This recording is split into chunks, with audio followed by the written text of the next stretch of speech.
Hey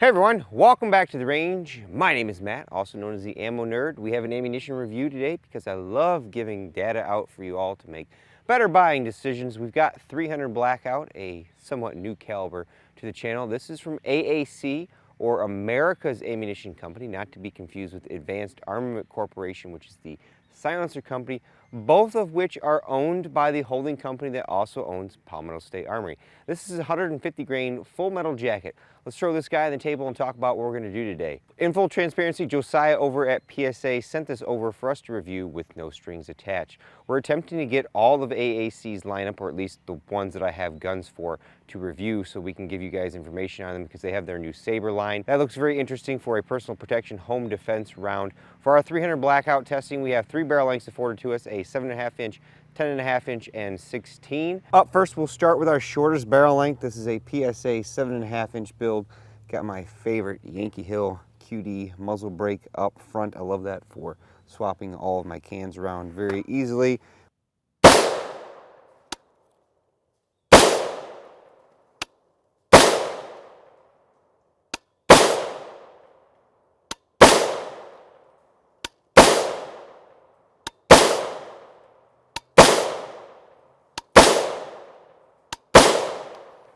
Got lock back, that's very good.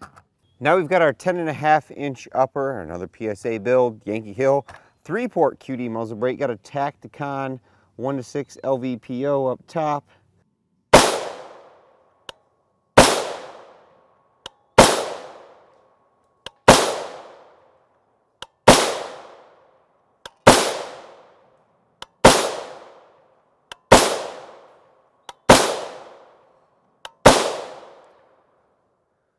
Lock back.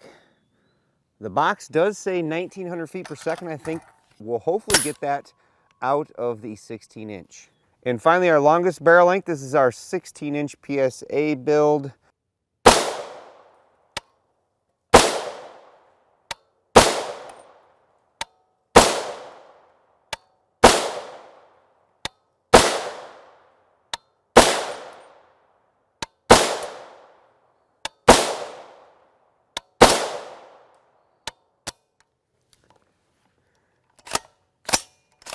Whatever is wrong with this particular KCI mag, it does not lock open on the last round. I wonder if the cut for the magazine release is cut a little bit lower.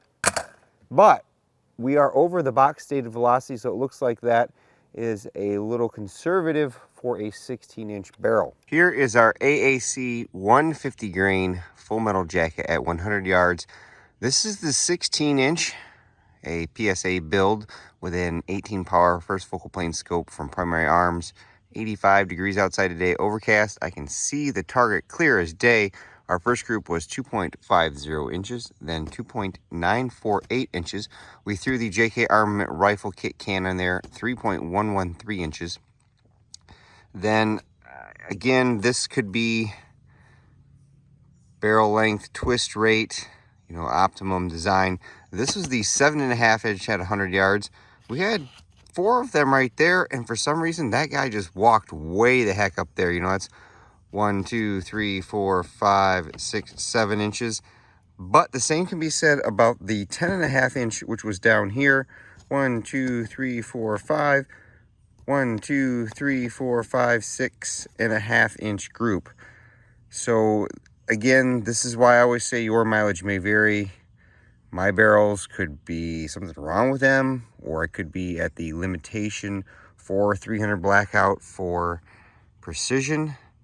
But I would say our 16 inch is definitely the best here so far today. Well, folks, we met our box stated velocity of 1900 feet per second and then some. Unfortunately, we didn't get that until the 16 inch barrel. As far as our accuracy goes, we had pretty decent accuracy for what I consider a target plinking load with just a standard 150 grain full metal jacket. With all that being said, it's time for me to get the heck out of here, but at the end of all my videos, I take a moment to thank all those who help make these possible, because there's a lot that goes into them. Number one is my Patreon and Subscribe Star fans. I have a link tree in the description below, various different ways ways to either support the channel or contact me if you have any questions, because a lot of times I don't see any notifications for the YouTube comments anymore. So don't ever feel like I'm not answering you. I just may not be getting notified. Number 2 is Josiah and Jamin over at PSA, AAC, and JJE, who in full transparency sent us that ammunition to review with no strings attached. And of course, number 3 is you all for watching. Until next time, I'll catch you at the range.